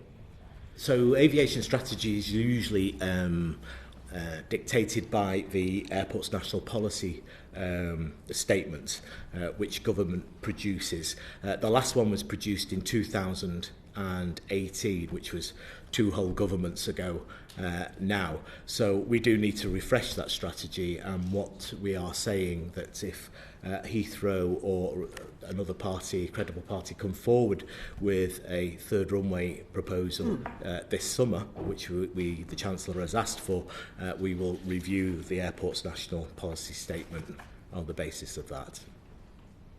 Is there already any thinking about how it fits with the wider transport strategy as it stands and how that will be impacted? Well, of course, because aviation supports economic growth, it supports sustainability, it connects people, places and businesses as well, and just domestically and internationally, and it cements our regions, Northern Ireland, Scotland, Wales, the southwest, and the north of England. So it is integral to how it fits together. And then when you look at surface area access to aviation, we have national highways, we have Network Rail, we have local providers like Transport for London, TFGM, and others to make sure that all that provision is joined up. So one, we achieve the economic growth, and two, we make the customer experience the best we possibly can make it. Could you just clarify, please, Minister? We've now got the announcement from Heathrow this morning confirming that they are going to apply for a third runway. And you said you were going to revise, in answer to Catherine's question about, where's the aviation strategy for the UK, you mentioned the ANPS, but the ANPS refers just to Heathrow. So chicken and egg, which comes first, the ANPS for Heathrow or an aviation strategy for the whole of the UK? Well, I think Heathrow's announcement today was particularly around Terminals 2 and Terminal 5. So it's confirming that they do want to apply for Runway 3. And they want to, yes. And we've invited them as a government to bring forward their proposals this summer. And what I'm saying is, when they bring forward their proposals, we will begin the process of reviewing the airport's national policy statement. And the scope of that will be determined by the Secretary of State. When you say bring forward their proposals, I mean, it'll take 3 or 4 years to actually produce a DCO. What does this summer mean in terms of the level of detail you're expecting? That we're expecting that their proposal will come forward this summer, and then it will go to DCO in future. But after we receive their proposal, we will begin the process. You mean an indicative proposal? Forgive me. Do you mean an indicative proposal, given that Yes. they stood down their expansion team? Yes. Yeah. Okay. Thank you. Okay. Alex. Yeah. Thank you. Minister, you rattled through quite a lot of statistics in answer to the previous question. Can you tell us when the last time was that the department conducted an in-depth analysis of the value of aviation to the UK economy? So we had so we've used Office for National Statistics. And what we know from that is that in 2023, air transport and aerospace contributed the 20 billion to the economy that I mentioned at the start of my comments. And in 2022, we estimated that was, we know that was 240,000 jobs in the system. Being an airport MP in my own constituency, the figures we don't have is we know that the direct jobs created inside the apron, there is a relationship to the number of supply chain jobs you create outside that. I would love in the future that we could get more defined statistics on that, but we don't have that currently. But just shy of 250,000 jobs in the UK. Okay, and what recent work has the department done to assess the impact of the capacity constraints that we were hearing about in the earlier session? Sorry, yeah. Chair. Sorry. Capacity constraints in the southeast and the southeast airports. What current work have you been doing on that? So the last ANPS, which was in 2018, clearly showed that we saw capacity constraints in the London airport system by the mid-2030s. I think today Heathrow announced that it had 6.3 million passengers through in January this year, which was 5% up. What we do know as a department is that Heathrow has been operating at 95% effectively full operation, except for COVID, for almost 2 decades now. Lawrence. Thank you, Chair. The Chancellor announced at the end of January that the government would support a third runway in principle.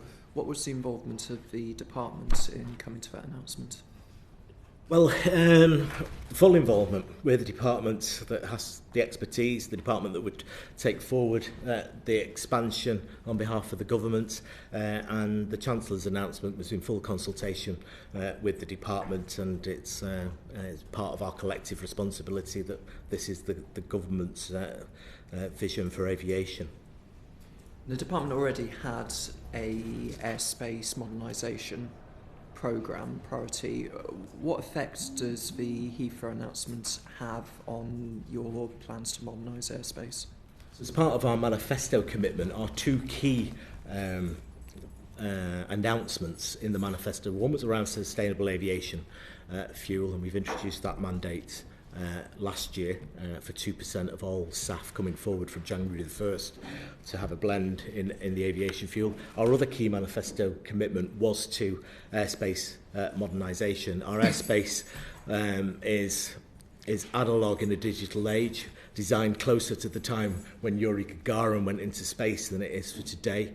We can improve resilience, capacity, noise, pollution if we do this.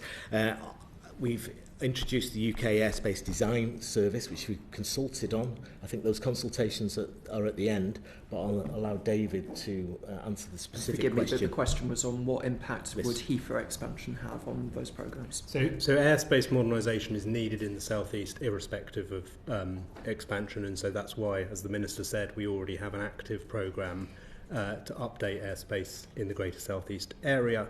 And the UK Airspace Design Service will help us do that in a more efficient and coordinated way than perhaps has been the case to date.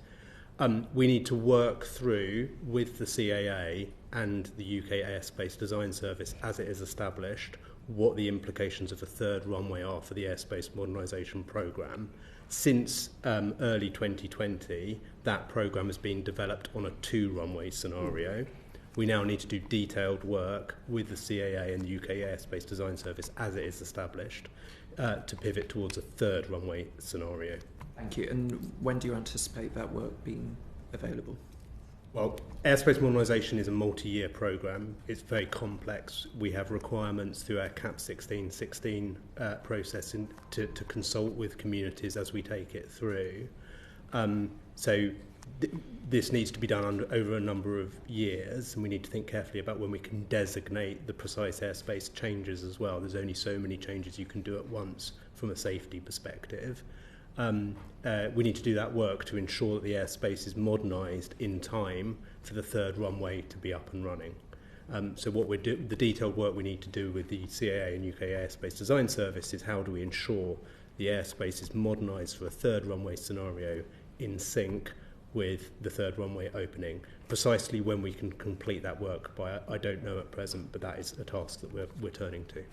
All right, and I think the committee might be interested in what effect the announcement will have on the overall timeline compared to before the announcement for that work being completed, but perhaps that's something we can return to at a different point. In 2018, the government of the day said that it would require Heathrow Airport to protect domestic flights into the airport, including through the public service obligation. Is that still government policy? So I just wanted to add to the last piece. While airspace modernisation will give us the biggest bang for our buck in the South East, that doesn't stop us progressing Scottish airspace modernisation, the Manchester airspace and the South West airspace, and we've already just made some changes to the Manchester airspace as well. In terms of regional airports, we're not reviewing slot policy at the moment, but what the AMPS did last time was to clearly, and what government's intention is that we would want to see that slots to regional airports and to our nations would be baked in to any expansion, because we know that would increase the passenger experience, allow more people to hub out of the UK, and also increase productivity and growth at those airports as well. Will you be updating the airport's national policy statement to that effect? That's what I was saying just slightly earlier. Once we receive the proposal from Heathrow, which we expect to do this summer, that's when we'll begin that work about how it is already existing government policy from 2018, 2 governments ago, but we would want to see that baked in the future. All right, thank you, Chair. And just one final question, which is, what is the earliest date that you think the first flights from a third runway could take off? Well, I don't think I have the information to hand to answer that question. But if we have the Heathrow proposal for this summer, then we review the Airport National Policy Statement. The scope of that will be defined by the Secretary of State. Everybody says spades in the ground, but we expect to see spades in the ground very shortly now over Terminal 2 and Terminal 5 after today's announcement. And also it's being done at Scunthorpe because it's around industrial policy as well and improving the viability of the British steel industry. So we will see economic benefit almost immediately. Sorry, would you say it will be 2 parliaments away or 3 parliaments away before the first flights take off from runway 3 if it was given approval? Well, I still think the last time I think the Airport National Policy Statement was done, most of these things rarely take less than a year, but this scope will be defined by the Secretary of State. So I think we have to wait for that decision, and then we have to see the DCO decision come and how that's another year's process. Well, so 3 to 4 years for a DCO, I understand. I'm happy to defer. So, I mean, it is a matter for the scheme promoter in terms of putting together the development consent order. The government is also planning to take through a planning and infrastructure bill aimed at improving the national infrastructure regime, and that may have benefits in enabling the promoter to bring the DCO forward quicker than would otherwise be the case. But in terms of the precise timeline, at the moment, we're waiting for Heathrow's formal proposal to us in the summer. As the Minister says, we then need to conduct an AMPS review. It is then for the scheme promoter to bring forward a DCO. The Chancellor, I think, in some of her comments has set out an ambition for flights taking off from 2035, and I think Heathrow are aware of that ambition, and that will be relevant, I'm sure, to their consideration of how quickly they can bring these things forward. Oh, you had a question. Thank you. Thanks for coming along today. For some reason, you keep on mentioning Manchester Airport in your examples, and you mentioned those reserve slots that you hoped that Manchester would get. Now, I don't speak for Edinburgh Airport, which is just outside my constituency, but I think the point they were making to me was that there's untapped capacity in Luton and Gatwick, and what people using Edinburgh Airport want is more point-to-point flights rather than going via hubs. And I expect people using Manchester Airport are exactly the same. They want to go straight to their destination rather than go through Heathrow. But one of the concerning points that was raised in the previous session was that a Heathrow might rob those regional airports of those longer distance flights. And it means that what is now currently point-to-point, they may have to go via Heathrow. Is that a positive? Is that something you've considered? And should people not be coming from Manchester to London by train?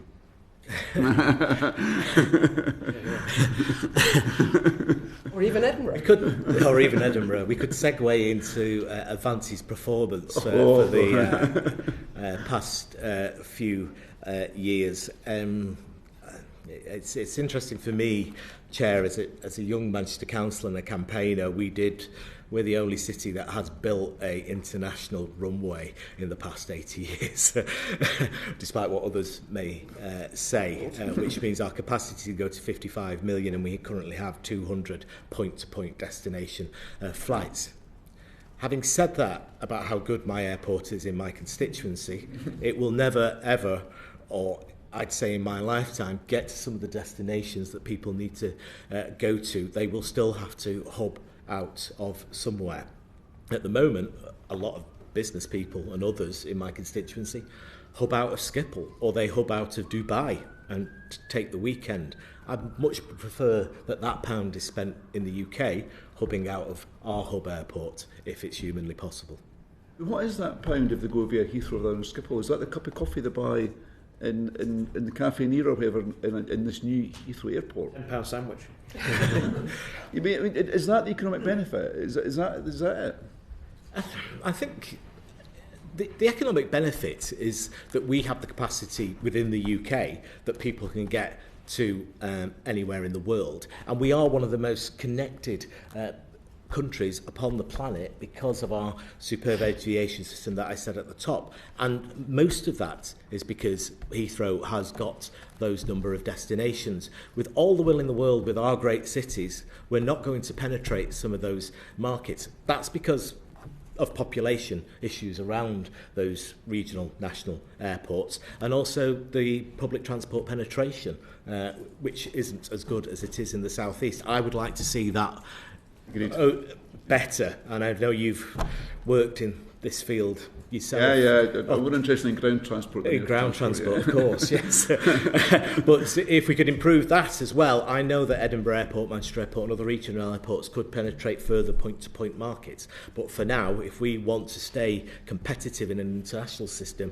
we have to invest in our hub airports as well. Thank you.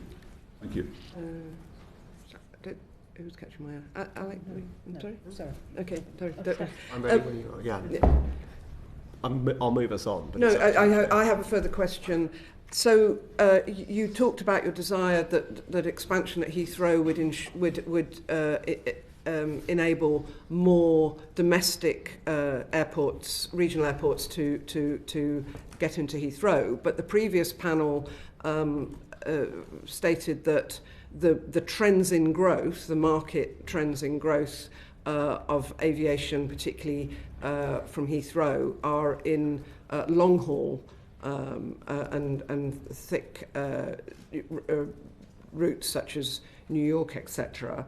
And also there's the cost of landing at Heathrow, particularly if the landing charges have to cover the expansion costs. So how would you, as a government, guarantee the future connectivity of our regional airports into Heathrow if that is government policy? Okay, well, in terms of landing charges at Heathrow, that will be a matter between airlines, Heathrow and the Civil Aviation Authority, which is obviously an arm's length authority from our department, and they will adjudicate that. In terms of the APNS, as I said, the one in 2018 was very keen that there would be protection for regional slots into Heathrow to prove it.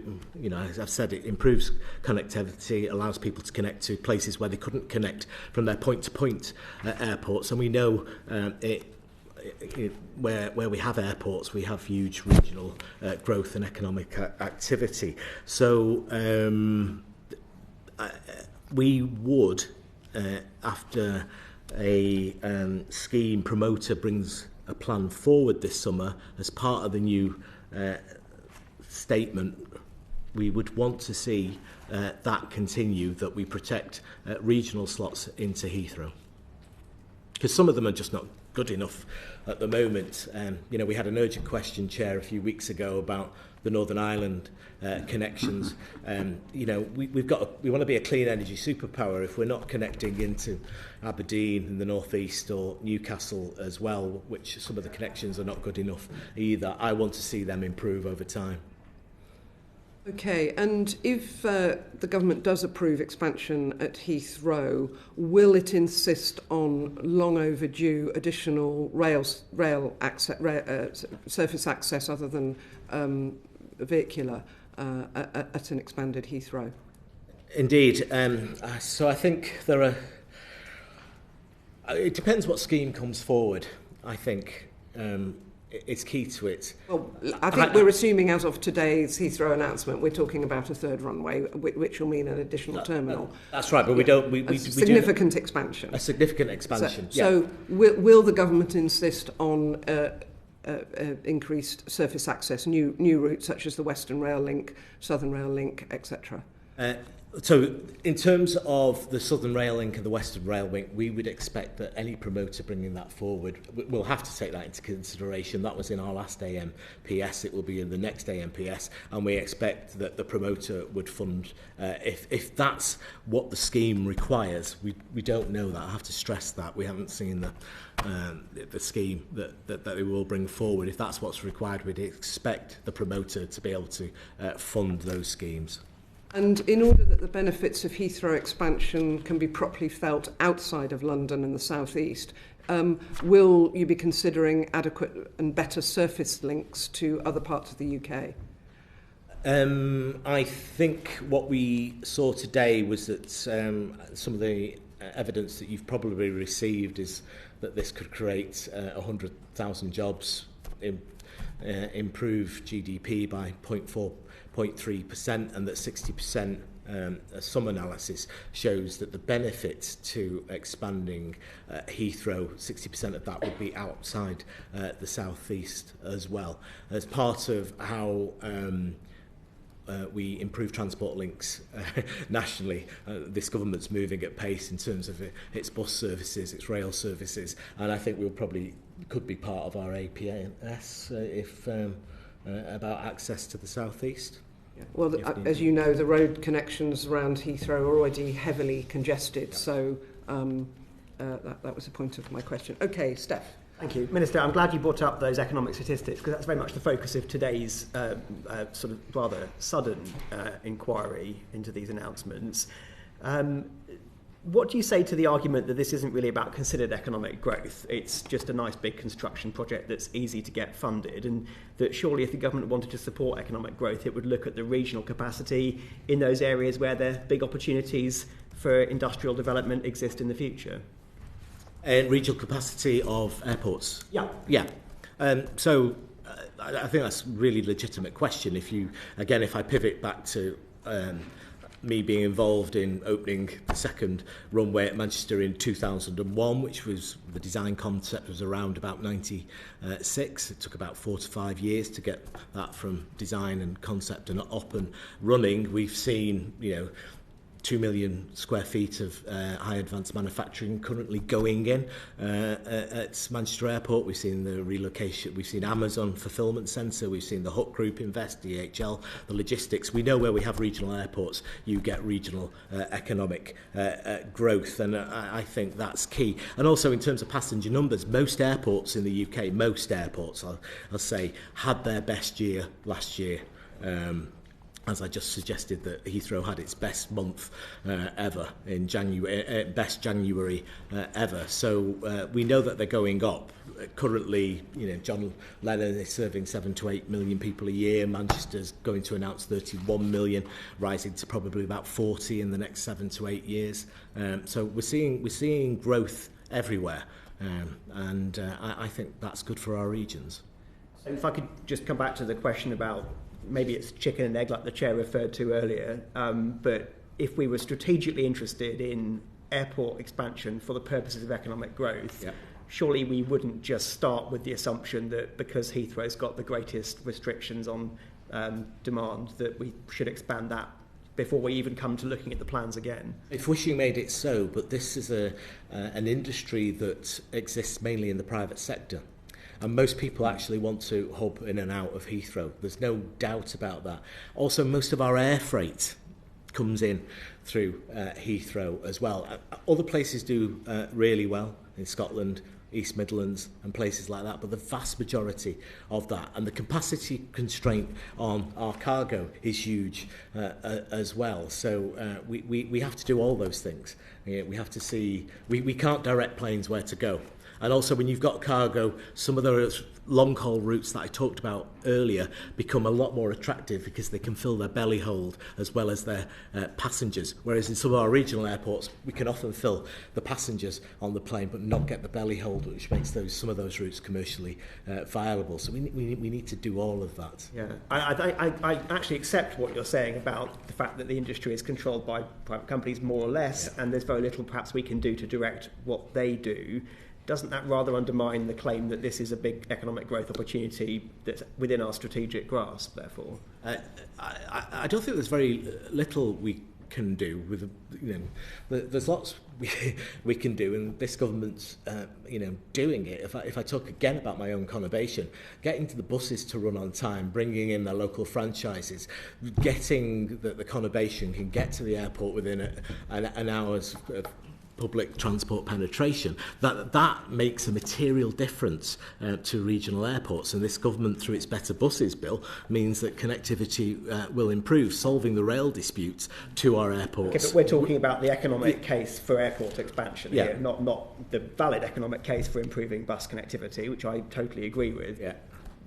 Are you saying there is a lot we can do strategically with policy to grow the economy through airport expansion, or are you saying actually we've just got to service and enable the private sector capacity demands? Well, we need private sector investment to do this. What I'm saying about an expansion, when proposals come through for Heathrow, is that better connectivity to Heathrow, to the regions, will automatically, I believe, improve economic activity at those airports. Yeah, but are you going to fix that? Because if left to the market, as we learnt in the earlier session, regional airports lose out. So the APA, I was saying the powers, the ability to act through the ANPS, through that statement, that will be us looking at that and about how that connectivity is baked in to the rest of the country if a proposal comes forward for Heathrow to expand. But what mechanism will you use to fix the proportionality of Heathrow, the expanded Heathrow, the flights there? How will you fix the proportionality to ensure the regions retain their access? Can you do it all through public service obligations, or how? Well, the scope of the APNS will be determined by the Secretary of State, and so I can't fully answer that question. But from the last one, and I can guarantee you the next one, we will look at this and about how to do it better. In terms of the public service obligation, I think there are only 3 at the moment. I think there's like Newquay to Gatwick, there is Derry City to Heathrow, and Dundee? To Heathrow as well. The only 3 PSOs, and at the moment we haven't got any thoughts of changing those at the moment. Did you want to come in at that point, David? What mechanisms might be available? As the Minister said, the previous ANPS set a very clear expectation that additional domestic routes would be provided through Heathrow expansion. We need to look at that again in scoping the next ANPS. But I think the Minister wants to ensure that there is, that it delivers on domestic connectivity. So we need to work that through as part of the ANPS. Okay. There are other tools in the kit. We have a making best use policy, which enables and supports regional airports in making the best use of their existing assets. That making best use policy is in part based on our understanding of the capacity constraints in regional airports at the moment. They are not full up, and therefore making best use of their existing assets feels like the right planning policy in order for them to make the most of what they have. You mentioned public service obligations as well. The Minister referred to 3 of those public service obligations, but we remain open to looking at PSOs for routes that are at risk, and in particularly unconnected places. So there are a range of tools we can look at in order to support regional airports at the same time as expanding Heathrow. Thank you. Alex. Thank you. So the Chancellor said that Heathrow expansion will deliver economic benefits across the country, meeting one of the government's 4 tests. But frontier economics analysis shows that the growth will be strongly weighted towards London and the South East. Have you quantified the benefits that will be delivered for regions other than London and the South East? Well, I've read the Frontier Economics. I mean, that is a report sponsored by Heathrow, but they clearly said that, I think I mentioned about a 0.43 rise in GDP. That would be good for the country, and that 60% of that benefit would be outside the South East. But the only quantification, I want to speak to the government's departments of the statistics I gave you earlier around the Office of National Statistics, that in 2023 it was 20 billion that aviation was, and in 2022 it's 240,000 jobs. We expect those 2 figures, when we next come to review them as a department from the ONS, to have to have improved substantially because of just the passenger growth we've seen in the last 12 months, but exponentially if we get a construction projects around Terminal 2, Terminal 5 and a potential Runway 3. And don't forget all the other investment that's going on, £1 billion transformation plan of Terminal 2 at Manchester and a huge terminal improvement plan at Birmingham as well currently going on. There's lots of investment going on in many places in terms of aviation across the country. And this growth, where's it predominantly coming from? Is it business passengers? Is it leisure passengers? Is it freight? It's everything. So, would you like to rank them? Would I like to rank them? We're just full. We're full. Heathrow is full. It's 95% plus at the moment, and that can be damaging. That means we begin to leak people to hub elsewhere, taking the pound out of the UK. It means we can't get our goods and freight in because it's also the biggest airport as well. We're full and we need the capacity, and I think that would an improved Heathrow, also baking in those regional connectivities, would improve jobs and services right across the realm. Because one of our witnesses on the previous panel did tell us that business use of air travel hasn't really seen any net growth since 2006. So do you really believe that there is this untapped demand out there, or would not the market have kind of corrected and taken away some of those leisure flights? Well, even if there wasn't business growth, there's leisure growth. Even if there wasn't leisure growth, there's more demand for freight growth. I met recently with most of the major airline freight providers in the UK, and they all had the same issues about getting slots at Heathrow, and the pressures that would come in the future around what time these people could fly or come in, what type of aircraft they use, will get worse unless we actually improve capacity in the South East, but particularly at Heathrow. Thank you. And then moving on, the expansion of Heathrow is clearly likely to be very largely funded by the private sector. But what cost do you think there'll be to the public purse? Well, we're going to have to review the AMPS, and that's what civil servants will do. So there is an indicative cost of doing that. But I will go back to the point that we don't know what the proposal is going to be, but they have to meet targets that we provided in the last one. I haven't got them to hand at the moment about how many. It's surface access improvements that solely benefit the airport are typically funded by the airport themselves. So how many people get there by train, what sort of car reduction we want to see is going to have to be met, not from the public purse. Would that include tunnelling the M25 underneath the runway? Well, we haven't seen what the assuming proposal they is. come back with the proposal, the proposal we had last time. We would expect this to be privately sectored. So moving the incinerator, the immigration centre, I hear M25. about this incinerator a lot. I must get a briefing note on the incinerator. But you're saying that all the additional costs and we haven't seen a proposal, so I can't talk about the incinerator. I can't talk about the M25. I can't. All I can say is surface access transport will have to improve to get more passengers to Heathrow, and therefore we expect any Heathrow or related party that come forward with that to show how they can fund it. Okay, so the off-perimeter costs of expansion, and would that also include the noise insulation for all of those residents who don't currently experience significant aircraft noise, who would do, given the flights are going to be arriving over a built-up area of West London? Well, I would say that as somebody who grew up under the flight path at Manchester, I remember in the 70s... These people aren't currently under a flight path. The BA 111s, the Tridents, the Concords. I even saw the Space Shuttle do a low pass on a jumbo jet one day. We know... we have two members from Derby here through Rolls-Royce and others that those engines are getting a quieter, more efficient, more carbon efficient. So we need to I think in the future about noise envelopes around airports in particular. But the answer specifically, I think, to your question, Chair, is yes. You know, we'd expect that to be funded by the promoter of the scheme. So the previous AMPS had clear obligations on community compensation, mitigation packages, noise insulation. There were also provisions around night flights, limiting night flight movements, and so on. We obviously need to work through this again in the next AMPS, but there is a precedent for having clear obligations on that in the previous one. Okay, right, let's move on. Ollie, thank you for that. Ollie. Yes, the government's been very clear about its search for economic growth.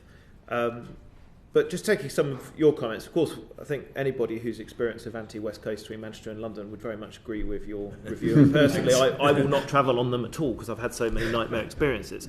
But you know, going back to the plans for HS2 Northwestern leg would deliver economic growth.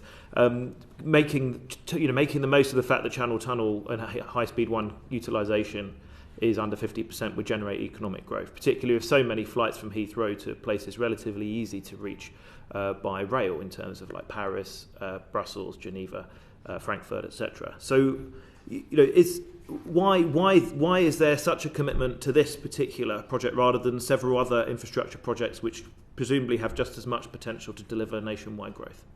Well, thank you, and I know your previous experience in the rail industry is helpful. For those of us who live in the north, it's not a great connection, maybe possibly Manchester to London on a good day, but Scotland, the northeast, Wales, some parts of the south as well, those connections are not good enough. And we can't just live in a bubble in the southeast that we have a world-class transport area, transport system in one part of the country, then expect everybody else to live, by the same standard. You know, for some people, it's going to be easier from Edinburgh and Glasgow or Aberdeen to fly, or Prestwick to fly to Heathrow to hub out of the rest of the world, because if they can get their Avanti to work, we hope the Avanti will work, and the rail minister's working at pace to improve performance there. I know in France, haven't they? They've taken out some domestic routes where they have high-speed TGV lines, but you will know those lines are world class and world quality, whereas we've got one brilliant high-speed one line, but high-speed 2 is not where we would want it to be as a nation whatsoever. If high-speed 2 actually gets to Birmingham, which we think it will now, by 2030, you suddenly have Birmingham Airport with, I think, around 11 million passengers currently, with huge potential as well, being only about 35-40 minutes from Old Oak Common. So you bring in extra capacity that way. But for the rest of us, that rail connectivity, that local connectivity isn't there. I think for the 5 great northern runways, improving Liverpool, the 2 at Manchester, Leeds, Bradford and Newcastle, improving TransPennine and Northern, and the electrification of those lines through Manchester, where the Manchester hub, where there is capacity constraint, will actually unlock the potential of those lines, those airports as well that exist along those lines. Yes, I mean, you're quite right to say about France, and the reason why they've been able to do some of those policies about domestic flights is because of a comprehensive high-speed network. Paris to Bordeaux, 2 hours, 5 minutes, Paris to Marseille, 3. And Paris to Marseille is similar to London to Scotland. So it just is interesting that, yes, and I think we can all agree HS2 is not in a good place, but it's interesting that we don't feel we can match that French ambition and competence, particularly given our determination to have national pride. Do you think we should be looking more at that as alongside projects such as the one we're discussing today? Oh, I think undoubtedly. I mean, HS1 has been an unparalleled success. HS2 will get to Birmingham. We'll see what happens on that. We have capacity constraints on our West Coast main line. The French did some of this around carbon emissions, but for UK domestic aviation, it only accounts, I think, for about 4% of our emissions.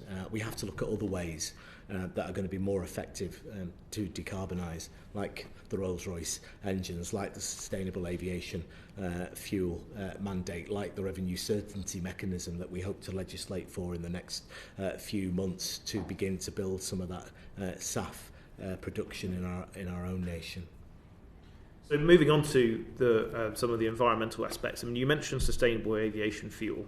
According to the IATA website, the first test flight with biojet fuel was in 2008. But even today, SAF production only accounts for 0.3% of global jet fuel use. Given that very, very slow progress of adoption of that technology, do you feel that given that aviation is projected to be the sector that will make the least progress in cutting greenhouse gas emissions by 2050, is this really the sector that's the most appropriate vehicle for achieving economic growth given our climate commitments? I think you stated that as being slow progress, and I would say to you in all genuineness, if I was going there, I wouldn't be starting here, is the famous line, but this government's acted at incredible pace. Elected in July, the mandate put through Parliament, I think in the September for the 2%, the 2% coming in to force on January the 1st this year. We know that airlines have sourced that fuel. We want to see more of that fuel sourced in the UK in the future, and if when parliamentary time allows in this session us legislating for the revenue certainty mechanism, so we establish a strike price that will give investors more confidence about building those type of facilities here in the UK, we could I could not have acted quicker in this manner to begin the decarbonisation of aviation, in addition to establishing the UK Airspace Design Service, which we've just finished consultation on and will get up and running, which we had questions on earlier. Okay, thank you. Catherine. Just in follow-up, the Secretary of State for Energy and Climate Change has stated that any aviation expansion has to take place within carbon budgets and within environmental limits. And you have already talked about the fantastic work that Rolls-Royce is doing in pushing decarbonisation. But what else can we do to actually achieve that? Can it be achieved? Well, I think I said that we've got to 2% here of the mandate this year, which the new government has legislated for. I just checked my figures, but that rises to 10% by 2030, 22% by 2040. And also we're investing, I see, £135 million in the Advanced Fuel Fund as well. And I think we've invested about £1 billion, this new government, in the Aeronautical Technological Institute as well, to look at how we continue to improve those engines, how we get them quieter, how we get them to use less carbon in the meantime.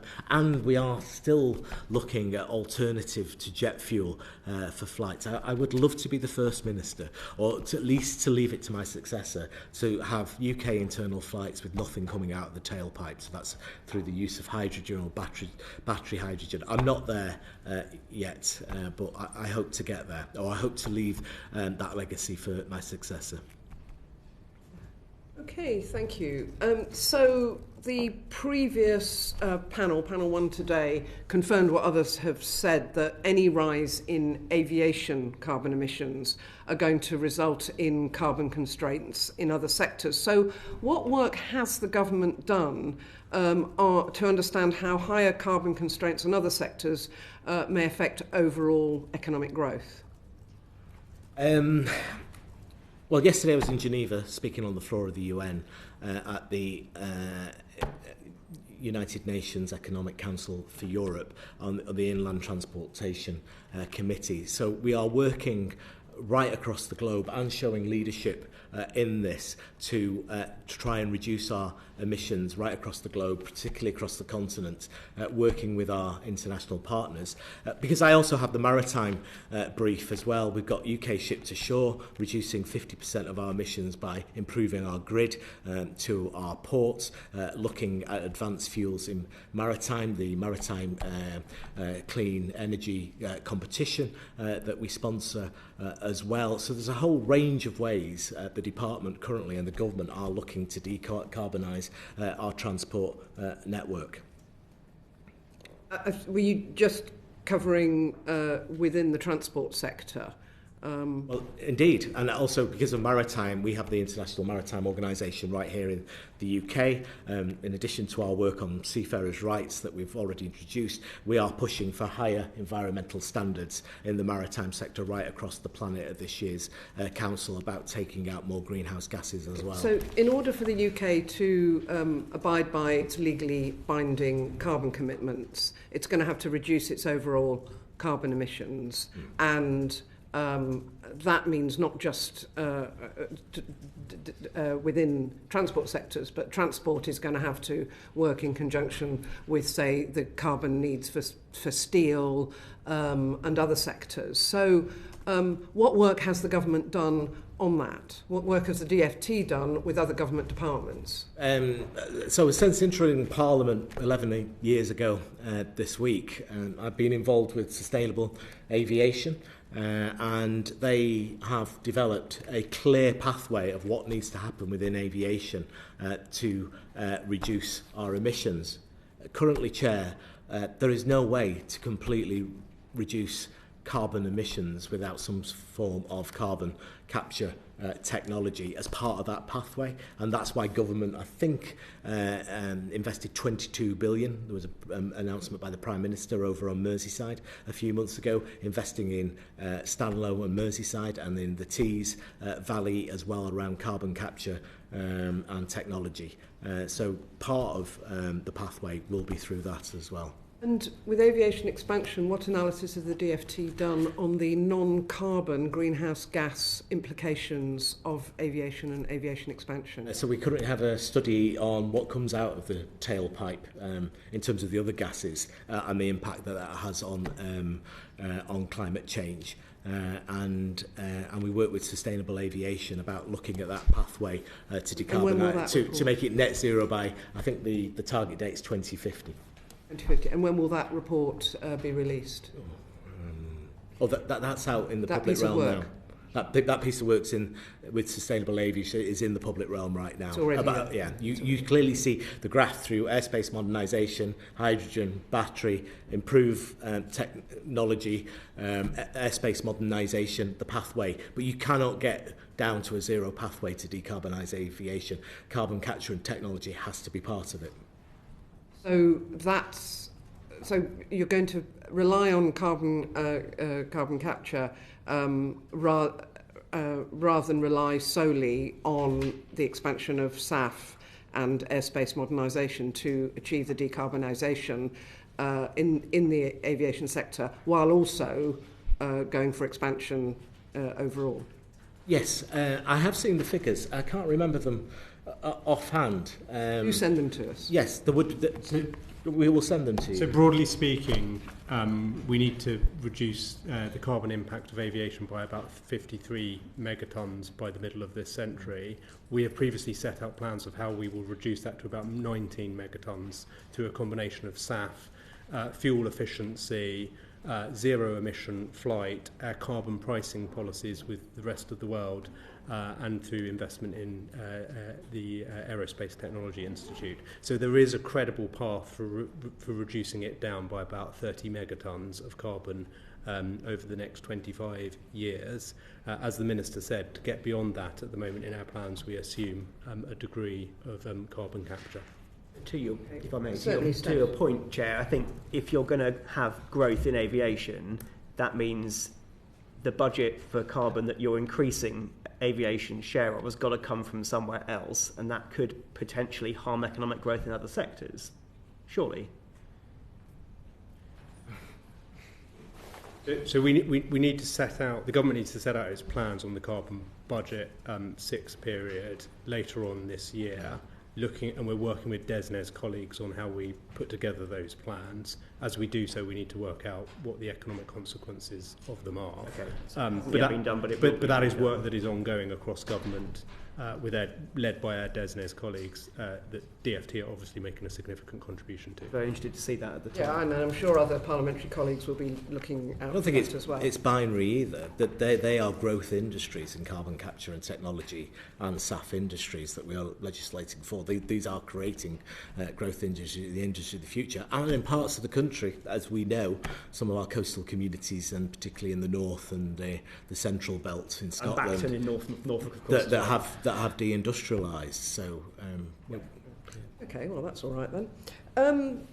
Thank you very much to our witnesses. Thank you very much to the Secretariat for the very hard work at short notice in producing our papers for today, and thank you to colleagues for your questions. As I said to other witnesses, if there's anything else you want to send us, please do so. The evidence is really helpful, and as I said at the beginning of today's session, it's an area aviation is an area we will come back to in due course. We've got current inquiries ongoing at the moment. That concludes today's meeting. Order